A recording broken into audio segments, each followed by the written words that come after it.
بسم اللہ الرحمن الرحیم على رسوله الكريم اما بعد اعوذ باللہ من الشیطان الرجیم بسم اللہ الرحمن الرحیم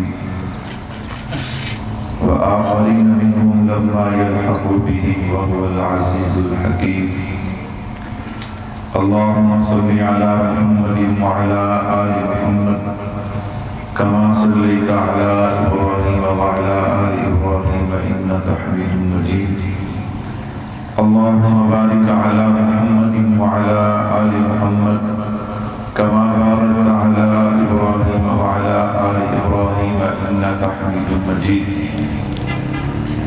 میرے نہایت ہی واجب الاحترام اسٹیج پہ تشریف فرما حضرات علماء کرام، دیگر عزیز بزرگ و دوست و بھائیوں، آج کی عالمی اتحاد اہل سنت والجماعت کے زیر اہتمام تحفظ سنت کانفرنس انشاءاللہ العزیز ابھی سے کچھ دیر بعد عالمی اتحاد اہل سنت والجماعت کے امیر مرکزیہ متکلم اسلام حضرت اقدس حضرت مولانا محمد الیاس محمد صاحب دامت برکاتہ العالیہ حضرت استاد جی اسٹیج پہ تشریف لانے والے ہیں۔ میں حضرت کی آمد سے پہلے مختصر وقت میں کچھ باتیں آپ حضرات کے گوش گزار کروں گا۔ آج کی اس تحفظ سنت کانفرنس میں حضرات نے مجھے حکم دیا کہ میں نے آپ حضرات کے سامنے اکابرین علماء دیوبند کی علمی خدمات کو پیش کرنا ہے۔ میرے اللہ نے چاہا میں آپ حضرات کے سامنے اپنے اکابر کی علمی خدمات کو لاؤں گا۔ بس آپ حضرات سے گزارش ہے، اس میں کوئی شک نہیں کہ گرمی ہے، لیکن چونکہ ہم نے اپنے اکابر کا ذکر کرنا ہے اور آپ جانتے ہیں کہ دیوبندی ہوتا ہی وہ ہے جو دین کے لیے ہر طرح کی سختی برداشت کر جائے، تو آپ حضرات کی توجہ ہے نا جی ماشاءاللہ۔ میں بلا تاخیر، چونکہ وقت مختصر ہے اور عنوان میرا لمبا ہے، بغیر تمہید بغیر تاخیر کے اپنے عنوان پہ آغاز کلام کرتا ہوں۔ اکابرین علماء دیوبند کی علمی خدمات کے حوالے سے میں 4 چیزوں پر آپ حضرات کے سامنے گفتگو کروں گا۔ نمبر 1 میرے اکابر کی علمی خدمات قرآن کریم کے حوالے سے، نمبر 2 حدیث مبارکہ کے حوالے سے، نمبر 3 سنت مبارکہ کے حوالے سے، نمبر 4 فقہ اور مسائل کے حوالے سے۔ لیکن اس سے پہلے کہ میں اپنے اکابر کی علمی خدمات کا آغاز کروں، میں سب سے پہلے آپ حضرات کے سامنے اس ادارے اور اس گلشن کا تعارف لانا چاہتا ہوں کہ جہاں سے میرے اکابر نے علم کی خوشبو کو لیا اور پورے جہان کو علم کی خوشبو سے معطر کر دیا۔ میں سب سے پہلے اس ادارے اور گلشن کا تعارف کروانا چاہتا ہوں کہ جہاں سے میرے اکابر نے علم کی روشنی کو لیا اور پوری کائنات میں علم کی روشنی کو پھیلا دیا۔ میری مراد دارالعلوم دیوبند کی ذات ہے، میری مراد دارالعلوم دیوبند کا مدرسہ ہے۔ میں نے کہا بھائیوں، دارالعلوم دیوبند کا مدرسہ اگر میں یوں کہوں تو مبالغہ نہ ہوگا۔ میں نے کہا دارالعلوم دیوبند کی ذات بھی بے مثال ہے اور اس میں پڑھائے جانے والے علوم بھی تھوڑا تھوڑا تسی بولو گے، تھوڑا تھوڑا میں بولوں گا، انشاءاللہ گل بڑھتی جائے گی، کہو انشاءاللہ۔ اور میں کہا کرتا ہوں یہ عنوان بڑا جاندار بڑا شاندار ہے۔ میں نے کہا اگر دیوار پہ لکھ دو نا لفظ دیوبند تو اللہ اس میں بھی جرت پیدا کر دیتا ہے، تو اس لیے میں نے دیوبندی بن کے گفتگو کرنی ہے، آپ نے دیوبندی بن کے سننی ہے، اس لیے میرے جذبات بھی ہوں گے، آپ کے جذبات بھی ہوں گے۔ یہ ایسا ڈھیلا موضوع نہیں کہ میں شروع رہوں اور آپ یوں جناب وہ جیسے برائلر مرغی جو ہے نا گردن گرا کے بیٹھی رہتی ہے، یوں بات نہیں بنے گی۔ دونوں طرف آگ برابر لگی ہوئی ہو تو مزہ پھر آتا ہے۔ میں نے کہا آتا ہے کہ نہیں آتا؟ اور میرے اکابر کا تذکرہ ہی ایسا ہے کہ وہ تو لوگوں کو راہ راست پہ لے آتا ہے، اس لیے جاگ کے ہوشیار ہو کے بیدار ہو کے۔ خیر میں نے کہا بھائیو توجہ کیجئے گا اور آپ کو پریشان ہونے کی ضرورت بھی نہیں۔ اپنے بڑوں کا تذکرہ کرنا اس میں کوئی حرج والی بات نہیں ہے، اپنے بزرگوں کا تذکرہ کرنا اس میں جناب کسی کو پریشان بھی نہیں ہونا چاہیے۔ ہر کسی کو حق ہے کہ کہ وہ اپنے اپنے اکابر کا تذکرہ کرے۔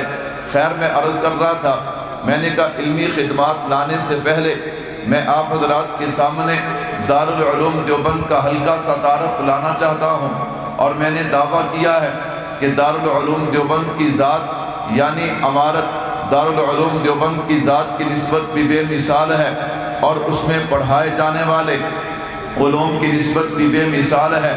آپ کہیں گے ذات، میں نے کہا آپ تاریخ اٹھا کے دیکھیے، تاریخ میں ایک وقت ایسا بھی آیا کہ ہندوستان میں کفر کا طوفان تھا، شرک برجمان تھا، بدعات رسومات رواجات میں انسان مبتلا تھا، اسلام برائے نام تھا، عقیدہ خام تھا، ہر غلط کام تھا، مذہب بدنام تھا، جہالت کا اندھیرا تھا، ظلم کا بسیرا تھا، گمراہی کا ڈیرا تھا، انگریز کی حکمرانی تھی، ہر طرف ویرانی ہی ویرانی تھی، بڑے بڑے جاگیردار سرمایہ دار حکومت کے وفادار تھے، ملک و ملت کے غدار تھے، مذہب سے بیزار تھے، قرآن کے نسخے جلائے جا رہے تھے، اسلام کے نقشے مٹائے جا رہے تھے۔ پھر قدرت الہی سے فیصلہ ہوا، اور قانون قدرت بھی یہی ہے کہ خزاں کے بعد بہار لازم ہے، قانون قدرت بھی یہی ہے، اندھیرے کے بعد صبح کا سویرا لازم ہے۔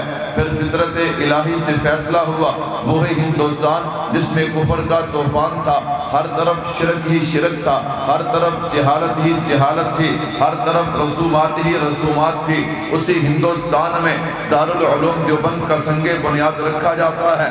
1866 دارالعلوم دیوبند کی پہلی اینٹ رکھی جاتی ہے۔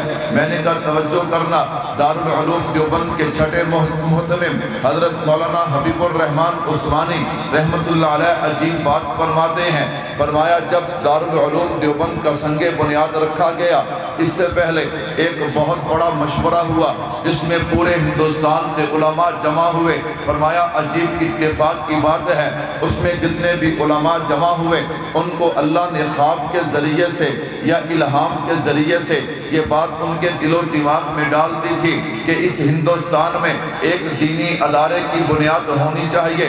حضرت نانوتوی رحمت اللہ علیہ فرماتے ہیں کہ میں نے خواب دیکھا، میں بیت اللہ کی چھت پہ کھڑا ہوں، میری 10 انگلیاں جو ہیں اس سے 10 پانی کے چشمے جاری ہوتے ہیں، اور وہ پانی پوری دنیا میں پھیل جاتا ہے۔ حضرت مولانا رفیع الدین رحمت اللہ علیہ فرماتے ہیں مجھے خواب میں علم دین کی چابیاں پکڑا دی گئی ہیں۔ میں نے کہا اس لیے میں نے عرض کیا تھا دارالعلوم دیوبند کی ذات یعنی اس کی عمارت جو ہے اس کی نسبت بڑی بے مثال ہے۔ بھائیو توجہ کرنا، 1866 میں یہ پہلی اینٹ رکھ دی گئی ہے۔ پھر 10 سال کے بعد جب اس مدرسے کی توسیع کی باری آئی ہے، موجودہ عمارت میں سے 9 درہ جو عمارت ہے جب اس کی بنیادیں کھودی گئی ہیں، حضرت مولانا رفیع الدین رحمت اللہ علیہ فرماتے ہیں ہم نے اس 9 درے کی عمارت جو ہے اس کی بنیادیں کھودی، میں رات کو سویا، خواب میں امام الانبیاء کا دیدار نصیب ہو گیا۔ فرمایا رات کو اللہ کے نبی میرے خواب میں تشریف لائے ہیں۔ اللہ کے نبی نے کیا کہا؟ فرمایا رفیع الدین کیا کرنے لگے ہو؟ اللہ کے نبی ہم یہ عمارت کی بنیادیں کھود رہے ہیں۔ فرمایا یہ عمارت تو بہت چھوٹی ہے۔ پھر آقا نے اپنی لاٹھی سے، آقا علیہ السلام نے اپنے عصا سے جو ہے وہاں پہ نشان لگانا شروع کر دیا اور کہا اتنی بڑی جگہ تو ہونی چاہیے نا، یہاں تم بنیادیں کھودو۔ حضرت مولانا رفیع الدین رحمت اللہ علیہ فرماتے ہیں کہ جب میں صبح اٹھا میں نے دیکھا وہ آقا نے اپنی لاٹھی مبارک سے جو نشان لگائے تھے وہ اسی طرح باقی تھے۔ تو پھر مجھے کہنے دینا، خود ساقی کوثر نے رکھی میں خانے کی بنیاد، یہاں تاریخ مرتب کرتی ہے دیوانوں کی روداد، یہاں جو وادی فاراں سے اٹھی گونجی ہے وہی تکبیر، یہاں ہستی کے صنم خانوں کے لیے ہوتا ہے حرم تعمیر یہاں۔ میں نے کہا یہ دارالعلوم دیوبند ہے۔ میں نے کہا بھائی توجہ کرنا، میں ایک بات یہاں پہ اور کہتا ہوں، چونکہ حضرت تشریف لانے والے استاد محترم تشریف لائیں گے، میں اپنی بات چھوڑ دوں گا کیونکہ حضرت کی موجودگی میں گفتگو بڑی مشکل ہوتی ہے۔ آپ حضرات میری گفتگو پہ توجہ رکھیں، میں تیزی کے ساتھ اپنا سفر طے کرنا چاہتا ہوں۔ میں نے اسی لیے دعویٰ کیا تھا کہ دارالعلوم دیوبند کی ذات بھی بے مثال ہے، علوم بھی کیا ہے؟ بے مثال ہے۔ میں نے کہا اس پہ آپ دیکھیے گا، میں ایک بات کہتا ہوں، میں نے کہا آج کل کیا ہے، آپ نے مدرسہ بنایا، آپ نے اس پہ کروڑوں روپے لگا دیے، اس میں بہت سارے طلباء ہیں، اس میں بہت سارے اساتذہ ہیں، بہت سارے تعاون کرنے والے ہیں، لیکن اگر میں نے اپنے دارالعلوم دیوبند کی تاریخ کو اٹھا کے دیکھا میں حیران ہو جاتا ہوں۔ میں نے کہا ایک انار کا درخت ہے، اس انار کے درخت کے نیچے ایک شاگرد ہے، ایک استاد ہے۔ توجہ کرنا بھائیو، توجہ کرنا۔ میں نے کہا دارالعلوم دیوبند کیا چیز ہے؟ اللہ نے اکابرین علماء دیوبند کو کیا شان دی ہے، کیا مقام دیا ہے، میں حیران ہو جاتا ہوں۔ کوئی بہت بڑی جگہ بھی نہیں ہے، کوئی بہت بڑی عمارت بھی نہیں ہے، کوئی بہت روپیہ پیسہ بھی نہیں ہے، بہت زیادہ اسباب بھی نہیں ہے۔ میں نے دیکھا ہے ایک انار کا درخت ہے، نیچے ایک استاد ہے، ایک شاگرد ہے۔ اللہ ان کا فیض جو ہے وہ تو پوری دنیا میں پھیل گیا اور پھیل رہا ہے۔ آخر وجہ کیا ہے؟ جب میں نے وجہ دیکھی ہے مجھے دو چیزیں نظر آئی ہیں۔ نمبر ایک، مجھے آقا علیہ السلام کی نسبت نظر آئی ہے۔ میں نے کہا یہ محمد مصطفیٰ صلی اللہ علیہ وسلم کی نسبت ہے، یہ میرے محبوب کی نسبت کا اثر ہے۔ نمبر دو، میں نے کہا دوسری چیز جو ہے وہ میرے اکابر کا اخلاص ہے، وہ میرے اکابر کا تقوی ہے، وہ میرے اکابر کا خوف خدا ہے، وہ دین کی تڑپ ہے۔ یہ دو چیزیں آپس میں ملی ہیں۔ دیکھ لو وہ ایک انار کے درخت کے نیچے سے جو سلسلہ چلا تھا وہ پوری دنیا میں پھیل گیا ہے، اس کا فیض پوری دنیا میں پھیل گیا ہے۔ بھائی توجہ کرنا، میں اور نہیں کہتا، میں ایک جملہ کہتا ہوں۔ میں نے کہا میں کسی کو چھیڑتا نہیں ہوں، میں اپنی بات چھوڑتا نہیں ہوں۔ میں نے کہا باتیں کرنا آسان ہے، جا پوری دنیا میں کوئی ایک مدرسہ تو ایسا لے کے آنا جس کو ایسی نسبت حاصل ہو۔ میرا دعویٰ ہے تو ساری دنیا پھر جائے گا، لیکن سوائے دارالعلوم دیوبند کے کوئی بھی ایک ادارہ ملے گا۔ آپ تو اٹھتے بیٹھتے جاتے ہیں، آپ کو میری بات کیا سمجھ آئے گی؟ ہاں وہ تو وہ سمجھ آئے گی نا، وہ حضرت فاروقی شہید کہا کرتے تھے میں سرحد گیا تو ایک پٹھان نعرہ لگاتا تھا، ہاں نعرہ تکبیر اللہ اکبر۔ میں نے کہا کوئی سمجھ بھی آئی؟ کہتا مولوی صاحب سمجھ نہیں، آپ کا جوش کرتا ہے میرا۔ میں کہا میں جوش کرتا ہوں، آپ کرسیاں لے کے آگے آگے آ رہے ہیں۔ میں نے کہا اللہ آپ کو سمجھنے کی توفیق عطا فرمائے۔ بھائیو توجہ کرنا، میں نے کہا نمبر ایک، اگر میں اسی بات پہ گفتگو کروں تو بہت لمبی ہو جائے گی۔ میں نے کہا نمبر ایک، دارالعلوم دیوبند کی ذات یعنی عمارت بھی بے مثال ہے۔ آئیے علوم کی طرف بھی چلتے ہیں۔ میں ایک جھلک جو ہے وہ دارالعلوم دیوبند میں پڑھائے جانے والے علوم کی بھی دینا چاہتا ہوں تاکہ پتہ چلے دارالعلوم دیوبند میں پڑھائے جانے والے علوم بھی کتنے بے مثال ہیں۔ حضرت امام مسروق رحمت اللہ علیہ، آپ نے نام سنا ہوگا، میں تفصیلات میں نہیں جاتا، انہوں نے عجیب بات فرمائی، فرمایا میں صحابہ کے بہت زیادہ قریب تھا۔ اچھا آپ نے کیا دیکھا؟ فرمایا میں نے یہ دیکھا اللہ نے علم دیا امام الانبیاء کو، امام الانبیاء نے تقسیم کر دیا صحابہ میں۔ اب سارے صحابہ کے علم کا نچوڑ نکالا جائے 6 صحابہ میں نظر آتا ہے، اگر 6 کا نچوڑ نکالا جائے 2 صحابہ میں نظر آتا ہے۔ وہ 2 صحابہ کون سے ہیں؟ نمبر 1 حضرت علی المرتضی رضی اللہ تعالی عنہ، نمبر 2 حضرت عبداللہ ابن مسعود رضی اللہ تعالی عنہ۔ بھائیو توجہ کرنا، میں نے کہا عجیب بات ہے، میں دارالعلوم دیوبند کی علمی سند بیان کرنے جا رہا ہوں، علمی سند آپ کے سامنے لا رہا ہوں۔ اللہ نے علم حضور کو دیا، حضور نے صحابہ کو دیا، صحابہ کا نچوڑ 6 میں ہے، 6 کا نچوڑ 2 میں ہے، اور یہ دونوں کہاں پہ ہے؟ یہ مکہ میں نظر نہیں آئیں گے، یہ مدینہ منورہ نظر نہیں آئیں گے، اگر یہ نظر آئیں گے یہ تمہیں کوفہ میں نظر آئیں گے۔ کیوں؟ میں نے کہا اس لیے تیرے اور میرے امام اعظم بھی تجھے کوفہ میں نظر آئیں گے۔ اب اس میں حکمتیں کیا ہے؟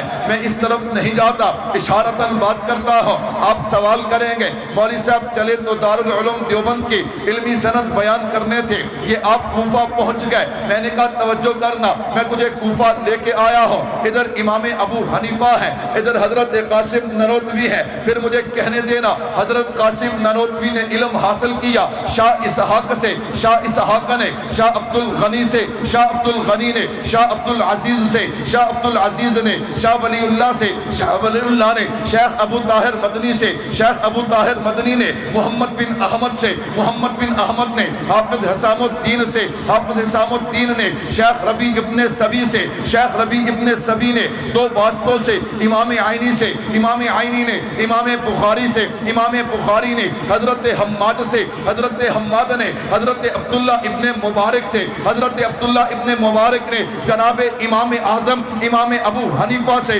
امام ابو حنیفہ نے حضرت انس بن مالک سے، اور جناب انس بن مالک نے جناب محمد الرسول اللہ صلی اللہ علیہ وسلم سے۔ تبھی تو میں نے کہا ہاں دارالعلوم دیوبند کی ذات ہو، اس کی نسبت بھی آقا کے ساتھ ہے، دارالعلوم دیوبند کے علوم ہو، اس کی نسبت بھی آقا علیہ السلام کے پاس ہے۔ وہ ہمارے پاس اور ہے کیا؟ ہمارے پاس ایک آقا کی نسبت تو ہے۔ اس لیے میں کہا کرتا ہوں عمل کی میرے پاس اساس کیا ہے، بجز ندامت کے پاس کیا ہے، رہے سلامت تمہاری نسبت آقا میرا تو ایک آسرا یہی ہے، میرا تو ایک آسرا ہی یہی ہے۔ میں نے کہا دیکھ لو ہماری عمارت کی طرح عمارت بھی لے آؤ، ہم مان جائیں ہمارے علوم جیسی۔ میں نے کہا باتیں کرنی آسان ہے۔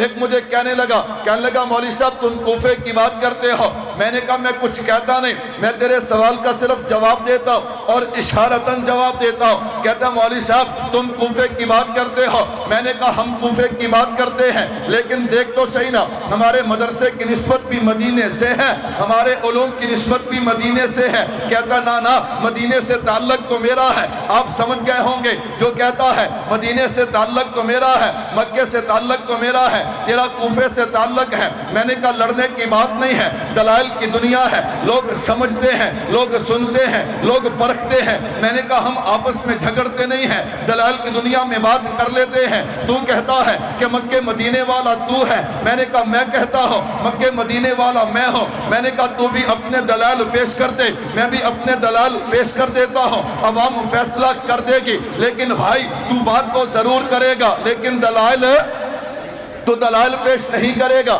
میں نے کہا میں لمبی بات نہیں کرتا، میں اشارتاً کہتا ہوں۔ میں نے کہا میدان لگا لے، میں نے کہا تو بھی آ جا، میں بھی آ جاتا ہوں، مکے مدینے والوں کو بھی دیکھ لیتے ہیں۔ میں نے کہا چل اگر مکے مدینے والے تقلید کے قائل نہ ہوں تو تیرے ہیں، اگر تقلید کے قائل ہوں تو میرے ہیں۔ بھائیو توجہ کرنا، میں نے کہا مکے مدینے والے اگر تقلید کے قائل نہ ہوں تو تیرے ہیں، اگر مکے مدینے والے تقلید کے قائل ہوں تو میرے ہیں، اگر مکے مدینے والے قیاس کے قائل نہ ہوں تو تیرے ہیں، اگر قیاس کے قائل ہوں تو میرے ہیں، اگر مکے مدینے والے اجتہاد کے قائل نہ ہوں تو تیرے ہیں، اگر اجتہاد کے قائل ہوں تو پھر میرے ہیں، اگر مکے مدینے والے فقہ کے قائل نہ ہوں تو تیرے ہیں، اگر فقہ کے قائل ہوں تو پھر میرے ہیں، اگر مکے مدینے والے چارے آئمہ کو برحق نہ سمجھتے ہوں تو تیرے ہیں، اگر چاروں کو برحق سمجھتے ہوں تو پھر میرے ہیں، اگر مکے مدینے والے امام ابو حنیفہ کو امام اعظم نہ کہتے ہوں تو تیرے ہیں، اگر امام اعظم کہتے ہو تو پھر میرے ہیں۔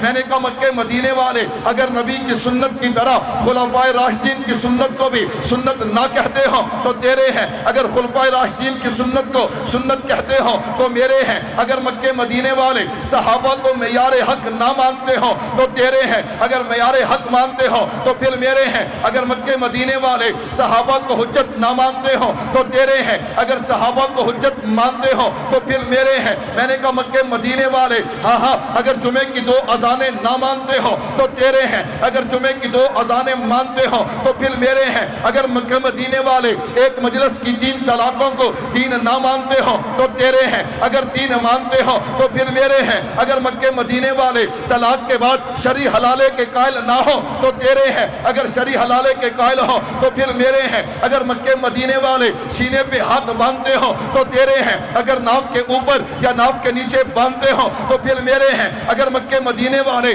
جنازہ اونچی پڑھتے ہو تو تیرے ہیں، اگر مکے مدینے والے جنازہ آہستہ پڑھتے ہو تو میرے ہیں، اگر مکے مدینے والے اصال ثواب کے قائل نہ ہو تو تیرے ہیں، اگر اصال ثواب کے قائل ہو تو پھر میرے ہیں۔ میں نے کہا مکے مدینے والے اگر 20 رکعت تراویح کو سنت نہ کہتے ہو تو تیرے ہیں، اگر 20 رکعت تراویح کو سنت مانتے ہو تو پھر میرے ہیں۔ میں نے کہا ہاں آجا میدان لگا لے، میدان لگا لے تاکہ دنیا کو پتہ چل جائے مکے مدینے والا کون ہے۔ میں نے کہا نانا تو اپنے آپ کو ثابت نہیں کر سکتا تو پھر مجھے کہنے دینا کہ مکہ بھی میرا ہے، مدینہ بھی مکہ بھی ہمارا ہے، مدینہ بھی ہمارا ہے یا نہیں؟ پر آپ کا نہیں لگتا، آپ بولتے نہیں ہو۔ میں نے کہا ہاتھ کھڑے کر کے بتاؤ مکہ مدینہ کن کا ہے؟ ہمارا ہے۔ بھائیوں بہت دور نکل گئی، خیر میں عرض کر رہا تھا کہ دارالعلوم دیوبند کی ذات کو دیکھو گے، میں نے کہا نسبت مکہ مدینے سے ہے، اگر علوم کو دیکھو گے نسبت مکہ مدینے سے ہے۔ بھائیوں آگے چلیے، علماء دیوبند کی علمی خدمات میں سے سب سے پہلے قرآن ہے۔ میں نے کہا قرآن کریم کو دیکھیے گا، میرا دعویٰ ہے کہ برصغیر و پاک و ہند میں قرآن کریم کے الفاظ کی سب سے زیادہ خدمت کی ہے تو علماء دیوبند نے کی ہے۔ میں نے کہا علماء دیوبند نے برصغیر پاک و ہند میں جتنے قرآن کے قاری پیدا کیے ہیں، جتنے قرآن کے حافظ پیدا کیے ہیں، کسی اور نے پیدا نہیں کیے۔ میرے بھائی توجہ کرنا، آج بھی ہندوستان میں 18 سے 20 ہزار علماء دیوبند کے دینی مدارس ہیں کہ جن میں 35 لاکھ طلباء قرآن کی تعلیم حاصل کر رہے ہیں۔ میں نے کہا پاکستان میں 17,000 دینی مدارس ہیں جن میں 2.5 لاکھ سے زیادہ طلباء قرآن کریم کی تعلیم حاصل کر رہے ہیں۔ میں نے کہا آخر وجہ کیا ہے؟ میں نے کہا وجہ یہ ہے انگریز نے ہر حربہ استعمال کیا ہے، پھر سر جوڑ کے بیٹھ گیا، کہتا آخر کیا بات ہے، میں تو مسلمانوں کو مٹانا چاہتا ہوں، یہ چمکتے جا رہے ہیں، میں تو ان کو ختم کرنا چاہتا ہوں، یہ روشن ہوتے چلے جا رہے ہیں، آخر بات کیا ہے؟ تو کہنے والے نے کہا تو سمجھا نہیں ہے، ایک جسم ہوتا ہے، ایک روح ہوتی ہے، مسلمانوں کا ایک ایمان ہے، ایک ایمان کی روح ہے۔ اس نے کہا جی ایمان کیا ہے؟ ایمان کی روح کیا ہے؟ کہا ایمان کی روح قرآن ہے۔ جب تک مسلمانوں کے پاس قرآن ہے تم مسلمانوں کو ختم نہیں کر سکتے، اگر تم قرآن کو مٹا دو گے، اگر قرآن کو ختم کر دو گے پھر تم کامیاب ہو جاؤ گے۔ انگریز نے قرآن ختم کرنے کے لیے پلان بنانا شروع کر دیا، سازشیں شروع کر دی ہیں، لیکن میں قربان جاؤں بانی دارالعلوم دیوبند نے کیا کہا تھا؟ او انگریز تو امت مسلمہ کے خلاف جو بھی قدم اٹھائے گا، جو بھی حربہ استعمال کرے گا، تیرے سامنے سیسا پلائی دیوار نظر آئے گی تو دارالعلوم دیوبند کے بیٹوں کی نظر آئے گی۔ اس نے کیا کیا؟ اس نے کہا میں قرآن مٹا دوں گا، سلسلہ ختم ہو جائے گا۔ میرے اکابر نے قرآن بچانے کا سلسلہ شروع کیا، میرے اکابر نے قرآن بچانے کا، اور انہوں نے ہماری طرح نہیں نرم گدوں پہ بیٹھ کے، تکیہ لگا ہے، پنکھا لگا ہے، ایئر کنڈیشن لگا ہے، تنخواہ مل رہی ہے، سب کچھ سلسلہ چل رہا ہے۔ نا حضرت مولانا رشید احمد گنگوہی رحمت اللہ علیہ، حضرت مولانا رشید احمد گنگوہی رحمت اللہ علیہ بھائی چٹ وہ دیتے ہیں جو عنوان کے مطابق ہو۔ ہم عالمی اتحاد اہل سنت والجماعت والے اپنا پروگرام نہیں چھوڑتے، ہم پرچیاں دیکھ کے جذباتی نہیں ہوتے، ہم جو طے کرتے ہیں وہی گفتگو کرتے ہیں اور اسی میں کامیابی ہے۔ بھائیو توجہ کرنا، میں نے کہا جب عنوان جہاد ہوگا پھر آپ چٹیں جہاد پہ دینا، انشاءاللہ پھر جہاد پہ بات ہو جائے گی، پھر کون کر رہا ہے کون نہیں کر رہا اس پہ گفتگو ہو جائے گی انشاءاللہ۔ لیکن آج کا جو عنوان ہے آپ اسے سماعت فرمائیے گا۔ بھائیو توجہ کیجئے گا، میں عرض کر رہا تھا انگریز نے قرآن مٹانے کی سازش کی ہے، میرے اکابر نے قرآن بچانے کی کوشش کی ہے، اور کیسے کوشش کی ہے میں قربان جاؤں۔ حضرت مولانا رشید احمد گنگوہی رحمت اللہ علیہ حضرت جیل چلے گئے، اب جیل میں گئے، ایک چور کو پتا چلا حضرت گنگوہی آئے ہیں، حضرت گنگوہی کے پاس آ کے کہتا ہے حضرت میں نے قرآن نہیں پڑھا ہوا، میرا دل چاہتا ہے میں آپ سے ناظرہ قرآن پڑھوں۔ حضرت نے کہا بہت اچھی بات ہے۔ اب جیل میں درسگاہ لگ گئی ہے، حضرت نے چور کو قرآن پڑھانا شروع کر دیا، ابھی چند سپارے پڑھے، ادھر سے آرڈر آ گئے حضرت آپ کی رہائی ہے، آپ کو رہا کیا جاتا ہے۔ حضرت نے آرڈر پڑھے، اس چور کی طرف دیکھا، کہا آرڈر واپس لے جاؤ، اب میں اس وقت تک جیل سے نہیں جاؤں گا جب تک اس کا قرآن پورا نہیں ہو جائے گا۔ بھائیو یہ میرے اکابر ہیں، یہ میرے اکابر نے جو قرآن کریم کی خدمت کی ہے، آپ حیران ہوں گے میرے اکابر نے قرآن کریم کی خدمت کیسے کی ہے۔ حضرت احمد علی لاہوری رحمت اللہ علیہ حضرت گرفتار ہو کے لاہور آئے ہیں، انگریز جج کہنے لگا لاہوری اگر تجھے لاہور سے ایک ضمانتی مل جائے میں تیری ضمانت لے لوں گا، میں تجھے رہا کر دوں گا۔ میں قربان جاؤں پورے لاہور سے بھی حضرت کو ایک ضمانتی نہ ملا، پھر جب اللہ نے چاہا حضرت رہا ہوتے ہیں، آپ نے لاہور چھوڑا نہیں ہے، اسی لاہور میں ڈیرے لگا لیے ہیں، اور کیا کیا ہے قرآن کریم کی تعلیم شروع کر دی ہے، قرآن کا درس شروع کر دیا ہے۔ میں نے کہا پھر حضرت کا جنازہ اٹھا ہے، اللہ اکبر، وہ لاہوری جسے ایک ضمانتی نہیں ملتا تھا جب اس کا جنازہ اٹھتا ہے 1 لاکھ افراد تھاڑے مارتے ہوئے نظر آتے ہیں۔ میں نے کہا یہ میرے اکابر ہیں، تو میرے اکابر نے قرآن کریم کی الفاظ کی خدمت کی ہے، اس لیے میں نے کہا برصغیر و پاک و ہند میں اگر قرآن کریم کے سب سے زیادہ حافظ پیدا کیے ہیں علماء دیوبند نے پیدا کیے ہیں، اگر قرآن کے قاری پیدا کیے ہیں تو علماء دیوبند نے۔ پیدا کیا یا نہیں کیے؟ علماء دیوبند تحفظ سنت کانفرنس اے نعرہ اکابر دی شان دے خلاف یہ نعرہ پتہ نہیں ہمارے پنجاب میں نعرے بڑے بڑے لگتے ہیں، آپ کشمیر والے نہیں لگاتے تو نہ لگائیں. یہ نعرہ جو ہے ہمارے اکابر کی شان کے خلاف ہے. پھر آپ نعرہ لگاؤ گے نہیں لگاؤ گے؟ میں نے کہا بولو علماء دیوبند، سارے بولو علماء دیوبند. میں نے کہا یوں ذرا جاگ کے بیٹھو نا. وہ کہیں جی مولوی صاحب نے تو بڑی اپنے اکابر کی تعریف کی لیکن سننے والے ٹس سے مس نہ ہوئے. میں نے کہا بھائی یہ توجہ کے ساتھ سن رہے ہیں، یہ یوں داد نہیں دیتے کوئی گل سمجھ آوے نہ آوے چل سبحان اللہ. میں نے کہا ہم یوں نہیں کہتے، ہم بات سمجھتے. خیر بھائیوں میں عرض کر رہا تھا، میں نے کہا الفاظ قرآن ہیں، الفاظ قرآن سے آگے چلیے گا.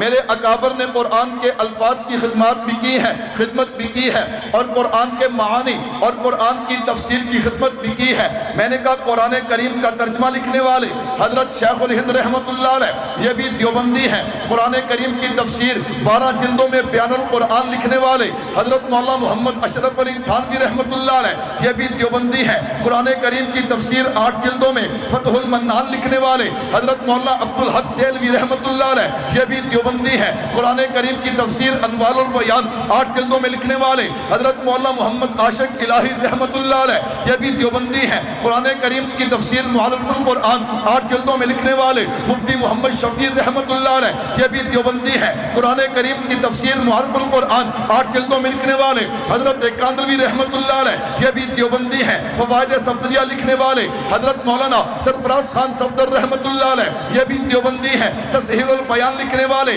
حضرت مولانا اسلم شیخ پوری شہید رحمۃ اللہ علیہ یہ بھی دیوبندی ہیں. معالم القرآن 11 جلدوں میں قرآن کی تفسیر لکھنے والے محمد علی صدیقی کاندلوی رحمۃ اللہ علیہ یہ بھی دیوبندی ہیں. قرآن کریم کی تفسیر دروس قرآن لکھنے والے صوفی عبدالحمید سیواتی رحمۃ اللہ علیہ یہ بھی دیوبندی ہیں. میں نے کہا تفسیر کوثری لکھنے والے یہ بھی دیوبندی ہیں. میں نے کہا بھائی اس سے بھی آگے چلنا، بیضاوی کا حاشیہ لکھنے والے حضرت مولانا عبد الرحمن یہ بھی دیوبندی ہیں. جلالین کا حاشیہ لکھنے والے حضرت مولانا حبیب الرحمن یہ بھی دیوبندی ہیں. تو پھر مجھے کہنے دینا برصغیر پاک و ہند میں قرآن کریم کے الفاظ کی خدمت ہو یا قرآن کریم کی تفاسیر کی خدمت ہو، علماء دیوبند کا کوئی مقابلہ کر سکتا؟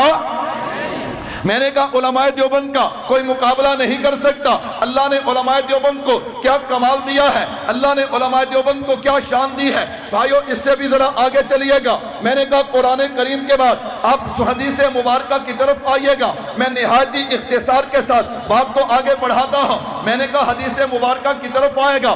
آج دیکھ لے برصغیر پاک و ہند میں تو نظر اٹھا کے دیکھ لے کہ حدیث مبارکہ پڑھ کے ہمارے مدارس سے فارغ ہونے والے طلباء دورہ حدیث شریف کر کے سند فراغت لے کے فارغ ہونے والے طلباء میں نے کہا سینکڑوں نہیں ہزاروں کی تعداد میں ہے. تو بھی لے آ تو حدیث کا نام لیتا ہے. اتنے حدیث پڑھنے والے تو بھی طالب علم پیش کر دینا، تو پیش نہیں کر سکتا. میں نے کہا یہ الفاظ ہیں. آگے معانی کی طرف آئیے. میں نے کہا اگر بخاری شریف کی شرح فیض الباری لکھی ہے تو لکھنے والے حضرت مولانا انور شاہ کشمیری رحمۃ اللہ علیہ یہ بھی دیوبندی ہے. تقریر بخاری لکھنے والے شیخ زکریا رحمۃ اللہ علیہ یہ بھی دیوبندی ہے. میں نے کہا الساری فی اطراف البخاری لکھنے والے مولانا عبدالعزیز رحمۃ اللہ علیہ یہ بھی دیوبندی ہے. اس پہ حاشیہ لکھنے والے حضرت سہارنپوری رحمۃ اللہ علیہ یہ بھی دیوبندی ہے. ابو داؤد کی شرح بدر المجہود لکھنے والے شیخ زکریا رحمۃ اللہ علیہ یہ بھی دیوبندی ہے. معطا کی شرح لکھنے والے شیخ زکریا رحمۃ اللہ علیہ یہ بھی دیوبندی ہے.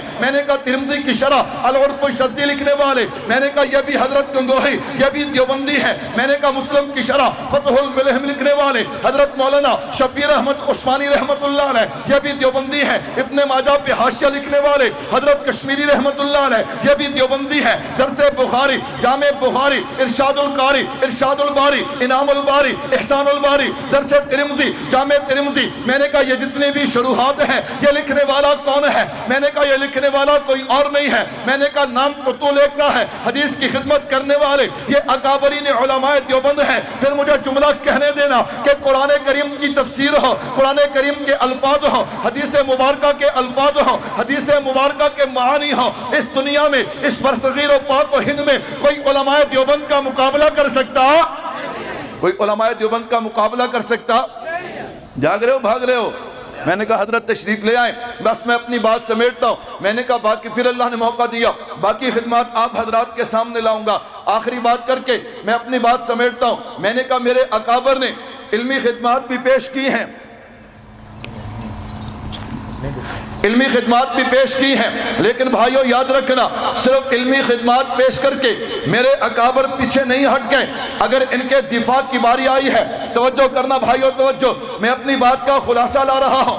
میں نے کہا اگر علمی خدمات پیش کرنے کے بعد اگر پھر ان کے دفاع کی باری بھی آئی ہے، اگر کسی نے دین کو خراب کرنے کی کوشش کی ہے، کسی نے دین کے راستے میں رکاوٹ ڈالنے کی کوشش کی ہے، تو میرے اکابر پیچھے نہیں ہٹے. میں نے کہا تاریخ کو اٹھا کے دیکھنا، اگر انکار حدیث کا فتنہ آیا ہے تو میرے اکابر میں سے مولانا مناظر احسن گیلانی رحمت اللہ علیہ. میں نے کہا اسی طرح اگر جناب والا عیسائیت کا فتنہ آیا ہے تو علمی میدان سجا کے مقابلہ کرنے والے حضرت مولانا ابو المنصور مولانا رحمت اللہ علیہ. میں نے کہا یہ کون ہے؟ یہ تیرے اور میرے اکابر ہیں. اگر رافضیت کا فتنہ آیا ہے تو علمی میدان سجا کے جواب دینے والے حضرت ننگوتوی، حضرت سہارنپوری، حضرت گنگوہی، یہ کون ہے؟ میں نے کہا یہ تیرے اور میرے اکابر ہیں. اگر ختم نبوت کا مسئلہ آیا ہے تو پھر علمی میدان سجا کے جواب دینے والے حضرت کشمیری بدر عالم، حضرت مولانا جناب رفیع، حضرت مولانا کشمیری رحمت اللہ علیہ، حضرت بخاری رحمت اللہ علیہ، حضرت چاند پوری رحمت اللہ علیہ، حضرت بدر عالم رحمت اللہ علیہ، حضرت بنوری، حضرت لدھیانوی،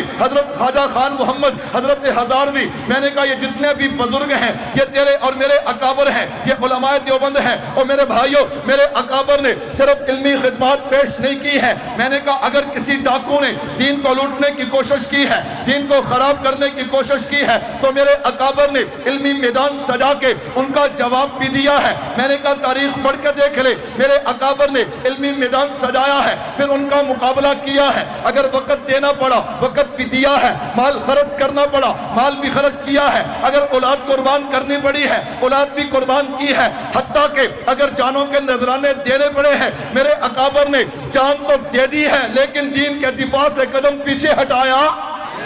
تو کیا خیال ہے ہمیں بھی کرنا چاہیے کہ نہیں کرنا چاہیے؟ ہمیں بھی کرنا چاہیے کہ نہیں کرنا چاہیے؟ میں نے کہا میرے اکابر نے تو کمال کر دیا. کیسے کمال کیا؟ میں نے کہا دین کے دفاع کے لیے صرف علمی خدمات پیش نہیں کی ہیں، پھر اگر دفاع کی باری آئی ہے دفاع کا بھی حق ادا کر چھوڑا ہے. میں صرف ایک منظر دکھا کے بات سمیٹتا ہوں. حضرت مولانا غلام غوث ہزاروی رحمت اللہ علیہ. اور بھائیوں میرے اکابر صرف نعرے لگانے والے نہیں تھے بلکہ خود عمل کر کے دکھانے والے تھے. حضرت ہزاروی رحمت اللہ علیہ آپ کا 15 سال کا اکلوتا بیٹا چارپائی پہ تڑپ رہا ہے، ادھر دروازے پہ دستخط ہوتی ہے، حضرت مانسیرا میں قادیانی تبلیغ کر رہے ہیں. اگر آپ نہ گئے بہت سارے لوگ گمراہ ہو جائیں گے. اللہ اکبر. ادھر بیٹا اکلوتا بیٹا چارپائی پہ تڑپتا ہے. حضرت نے اپنی کتابوں والا بیگ اٹھایا ہے اور چل دیے. بیوی نے آنکھوں میں کہا ہزاروی کہاں جا رہا ہے؟ یہ اکلوتی اولاد ہے، پتہ نہیں بچے گا کہ نہیں بچے گا، میں قربان جاؤں. حضرت ہزاروی نے کیا جواب دیا؟ کہا ٹھیک ہے یہ بیٹا ہے، اس کی محبت ہے، لیکن میں آقا علیہ السلام کا غلام ہوں. ہاں بیٹے کو تڑپتا برداشت کر سکتا ہوں لیکن گنبد خضرا میں آقا کو تڑپتا برداشت نہیں کر سکتا. ہزاروی جناب والا ابھی لاری اڈے پہ پہنچے ہیں، پیچھے سے پیغام آیا کہ بیٹا دنیا سے چلا گیا. حضرت ہزاروی نے عجیب جملہ کہا بیٹے کو غسل دینا، کفن دینا، دفن کرنا یہ فرض کفایہ ہے، نبی کی ختم نبوت کا دفاع کرنا یہ فرض عین ہے. حضرت ہزاروی چلے گئے، پیچھے مڑ کے نہیں آئے. میں نے کہا بھائیو یہ میرے اکابر ہیں، یہ میرے اکابر ہیں کہ جنہوں نے خدا کی توحید کے لیے، نبی کی ختم نبوت کے لیے، صحابہ کی عظمت کے لیے، قرآن کے لیے، سنت کے لیے، دین کے ایک ایک پہلو کے لیے اپنا سب کچھ قربان کر دیا ہے، لیکن جناب والا وہ پیچھے نہیں ہٹے ہیں. میں نے کہا الحمدللہ وہ جذبہ آج بھی باقی ہے. کوئی یہ نہ سمجھے شاید اکابر چلے گئے تو اساغر میں وہ جذبہ نہیں ہے. میں نے کہا حالات بدلتے ہیں، انداز بدلتے ہیں، کام کی ترتیب بدلتی ہے، لیکن دارالعلوم دیوبند کا ہر فیض یافتہ اس کے دل و دماغ میں یہ بات ہے کہ میں نے دین کا دفاع کرنا ہے، حالات جیسے بھی ہو میں نے دین کا دفاع کرنا ہے، میں نے اشاعت بھی کرنی ہے، میں نے دفاع بھی کرنا ہے. حالات آئیں گے میں برداشت کر جاؤں گا، واقعات آئیں گے میں برداشت کر جاؤں گا، اس لیے کہ دیوبندی کہتے ہی اسے ہیں جو حق کے لیے سب کچھ قربان کر دے. کیا خیال ہے بھائیو؟ آپ کے یہ جذبات ہیں یا نہیں ہیں؟ الحمدللہ ثم الحمدللہ۔ اور میں کہا کرتا ہوں اگر آپ دارالعلوم دیوبند کی تاریخ پڑھ کے دیکھیں، بعض دفعہ یوں ہوتا ہے اللہ ایک ایک انسان کو ایک ایک خوبی عطا کرتے ہیں۔ کوئی خطیب ہے، کوئی جناب والا مصنف ہے، اور کوئی مدرس ہے، کوئی جناب والا تبلیغ کے شعبے میں ہے، لیکن بعض دفعہ ایسا ہوتا ہے، یہ بھی دارالعلوم دیوبند کو اللہ نے عظمت دی ہے، بعض دفعہ یوں ہوتا ہے اللہ ساری خوبیاں ایک ہی بندے میں جمع کر دیتے ہیں۔ آپ کہیں گے اس کی مثال؟ میں نے کہا وقت مختصر، میں نے کہا ایک مثال اگر آپ قریب زمانہ میں دیکھنا چاہتے ہیں تو میں نے کہا حضرت مولانا ضیاء الرحمن فاروقی شہید رحمت اللہ علیہ ایسی شخصیت تھی کہ جس میں اللہ نے یہ ساری خوبیاں جمع کر دی۔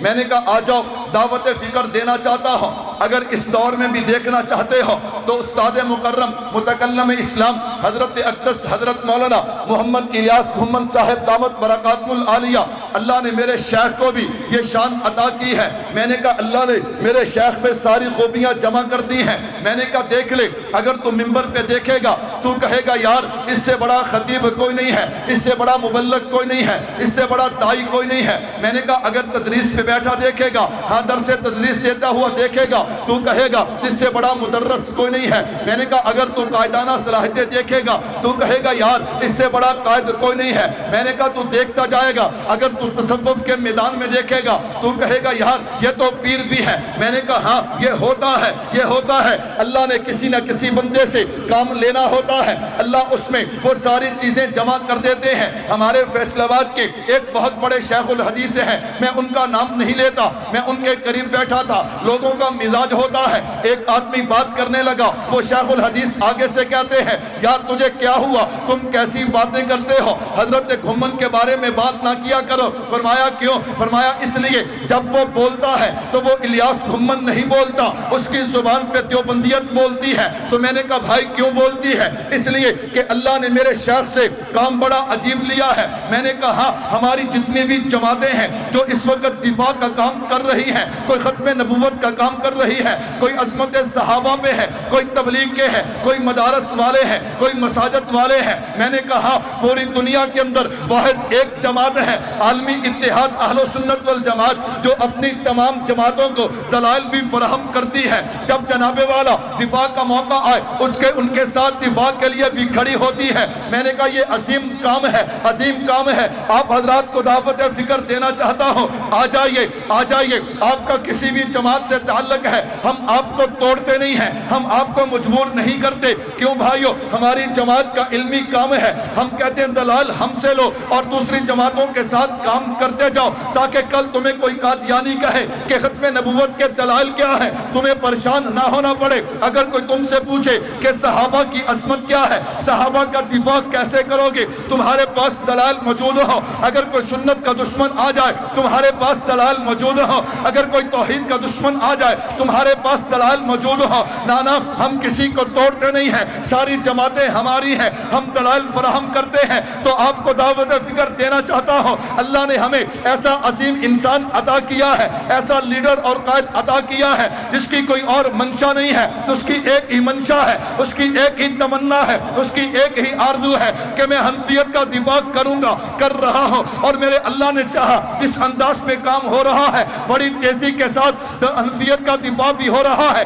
دیوبندیت کا دفاع بھی ہو رہا ہے۔ آپ حضرات کو بھی دعوت فکر دینا چاہتا ہوں، آ جائیے آ جائیے آ جائیے، دنیا کو بتا دیں کہ الحمدللہ ہم اپنے اکابر کے نقش قدم پہ گامزن ہیں۔ حالات سے ہم ڈرے نہیں ہیں، حالات سے ہم پریشان نہیں ہوئے، حالات جیسے بھی ہیں، واقعات جیسے بھی ہیں، ہمارا جذبہ وہی باقی ہے۔ اگر آپ کا جذبہ وہی باقی ہے، آپ ہاتھ کھڑے کریں، میں شعر پڑھتا ہوں، میری تائید کیجیے تاکہ پتہ چلے کہ سب کا وہی جذبہ ہے۔ سارے ہاتھ کھڑا کر کے میری تائید کیجیے گا کہ دین کے لیے اتنی قربانیاں دے کے، اتنی صحبتیں برداشت کر کے، اتنی پریشانیاں برداشت کر کے ہم تھکے نہیں، بلکہ ہم کیا کہتے ہیں دین کے دفاع کے لیے، اپنے مسلک کے دفاع کے لیے کہ ہری ہے شاخ تمنا ابھی چلی تو نہیں۔ ہاں جس کا یہ نظریہ ہے وہ ہاتھ لہرا کے میرا ساتھ دے کہ ہری ہے شاخ تمنا ابھی چلی تو نہیں، دبی حیا کے جگر مگر بجھی تو نہیں، وفا کی تیغ سے گردن وفا شعاروں کی کٹی ہے برسر میدان مگر جھکی۔ اللہ مجھے اور آپ کو اپنے مسلک کا دفاع کرنے کی توفیق عطا فرمائے۔ وما علینا الا البلاغ۔